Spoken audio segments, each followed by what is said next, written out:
Hello everyone, welcome to our YouTube channel. तो कैसे हो आप सब? I hope you all are good. तो देखो, प्रीवियस लेक्चर में हम किस रिजल्ट पर पहुंचे थे कि we can not say an object is at rest और in motion without an observer. यानी बिना ऑब्जर्वर या व्यूअर के हम यह नहीं बता सकते कि कोई ऑब्जेक्ट रेस्ट में है या मोशन में है। किसी भी ऑब्जेक्ट का जो रेस्ट और मोशन का कॉन्सेप्ट है वो रिलेटिव कॉन्सेप्ट है। तो आज का हमारा टॉपिक क्या है? फ्रेम ऑफ रेफरेंस, जो कि हमारे प्रीवियस कॉन्सेप्ट से ही रिलेटेड है। तो अगर आपने प्रीवियस जो वीडियो है हमारा वो नहीं देखा है तो प्लीज़ आप पहले उसे देखें, उसके बाद ही इस वीडियो पर आएँ। So without any further delay let's start. अब देखो, what is frame of reference. Frame of reference होता क्या है? A frame of reference is a surrounding और observer with respect to which the position and motion of an object are described. साधारण भाषा में अगर हम बात करें तो जहाँ से हमने किसी ऑब्जेक्ट की पोजीशन या उसकी मोशन को ऑब्जर्व किया है वही फ्रेम ऑफ रेफरेंस है। फिजिक्स में जो फ्रेम ऑफ रेफरेंस का कॉन्सेप्ट है वो एक इमेजनरी कॉन्सेप्ट है। रियलिटी में ऐसा कुछ नहीं होता। रियलिटी में हमारे पास क्या है? सराउंडिंग है, ऑब्जर्वर है या व्यूवर है, जहाँ से हम किसी ऑब्जेक्ट की मोशन को या फिर उसकी पोजीशन को ऑब्जर्व कर रहे हैं। But in language of physics हम ऑब्जर्वर से ही एक इमेजनरी कॉन्सेप्ट कनेक्ट कर देते हैं, that is frame of reference, ताकि हम ऑब्जेक्ट की जो पोजीशन है उसको कोऑर्डिनेट्स में ऑब्जर्व कर सकें। अब देखो, फ्रेम ऑफ रेफरेंस होता क्या है। अगर हम फिजिक्स की लैंग्वेज में बात करें तो a frame of reference is a set of coordinates और a point of view from which an object's position, motion और rest is observed and measure. तो देखो, एक फ्रेम ऑफ रेफरेंस में होता क्या है? 3 म्यूचुअली परपेंडिकुलर एक्सिस होती हैं जिनको हम एक्स वाई जेड एक्सिस कहते हैं। जहाँ पर ये तीनों एक्सिस से इंटरसेक्ट करती है उसको हम रेफरेंस पॉइंट बोलेंगे। जब हम किसी भी पार्टिकल के कोऑर्डिनेट्स फाइंड करेंगे इस फ्रेम ऑफ रेफरेंस में तो वो उस पार्टिकल की पोजीशन को रिप्रेजेंट करते हैं with respect to this frame of reference. अगर उस पार्टिकल की पोजीशन टाइम के साथ चेंज ना हो तो हम कहेंगे कि वो पार्टिकल रेस्ट में है with respect to this frame of reference. और अगर उस पार्टिकल की पोजीशन टाइम के साथ चेंज हो तो हम कहेंगे कि वो पार्टिकल मोशन में है with respect to this frame of reference. तो देखो, यहाँ पर एक पर्सन है जो एक कार के मोशन को ऑब्जर्व कर रहा है। तो यहाँ पर पर्सन क्या हुआ? ऑब्जर्वर। और जो कार है वो क्या हुई? An object.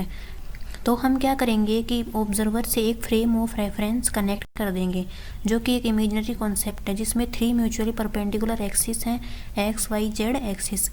अब हमें इस फ्रेम ऑफ रेफरेंस के रेस्पेक्ट में कार की पोजीशन को फाइंड करेंगे। तो एट टाइम t1 इसके कोऑर्डिनेट्स क्या हैं? x0 z। अगर समय के साथ अगर इस कार के कोऑर्डिनेट्स चेंज हुए तो हम क्या कहेंगे कि कार मोशन में है। और अगर समय के साथ इस कार के कोऑर्डिनेट्स चेंज ना हो यानी इसके कोऑर्डिनेट्स x0 z ही रहें तो हम कहेंगे कि कार रेस्ट में है with respect to this frame of reference या ऑब्जर्वर। तो देखो, why is frame of reference important. Frame of reference की ज़रूरत हमें क्यों पड़ी? मोशन और rest of an object cannot be decided without a frame of reference. The same object can be at rest in one frame and in motion in another frame. तो देखो, हम ये जानते हैं कि जो रेस्ट और मोशन का जो कॉन्सेप्ट है वो एक रिलेटिव कॉन्सेप्ट है। There is no absolute rest and no absolute motion. Motion और रेस्ट को डिफाइन करने के लिए ही हमें फ्रेम ऑफ रेफरेंस की ज़रूरत पड़ती है। बिना फ्रेम ऑफ रेफरेंस के या ऑब्जर्वर के हम यह बता ही नहीं सकते कि कोई ऑब्जेक्ट रेस्ट में है या मोशन में है। कोई भी सेम ऑब्जेक्ट सेम टाइम पर रेस्ट में भी हो सकता है और मोशन में भी हो सकता है, डिपेंड करता है फ्रेम ऑफ रेफरेंस पर। एक फ्रेम ऑफ रेफरेंस में सेम ऑब्जेक्ट रेस्ट में हो सकता है और हो सकता है कि दूसरे फ्रेम ऑफ रेफरेंस से ऑब्जर्व करने पर वही ऑब्जेक्ट मोशन में हो। तो हमारे पास कुछ एग्जाम्पल्स हैं। फर्स्ट एग्जाम्पल क्या है?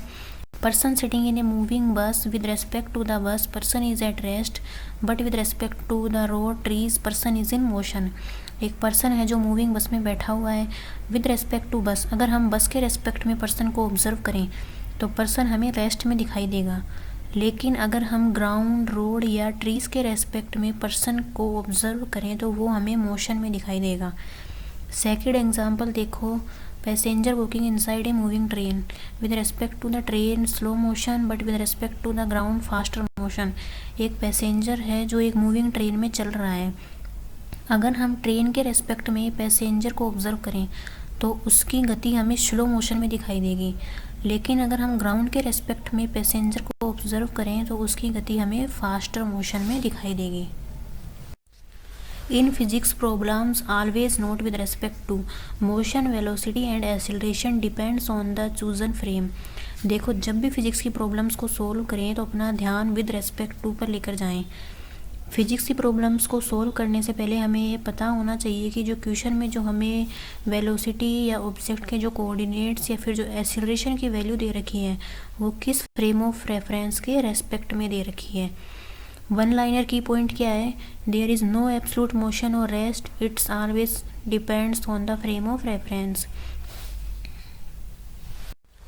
If this video is helpful for you, please like, share and subscribe our channel और आगे आने वाली वीडियोस का नोटिफिकेशन पाने के लिए बेल आइकन को प्रेस ज़रूर करें।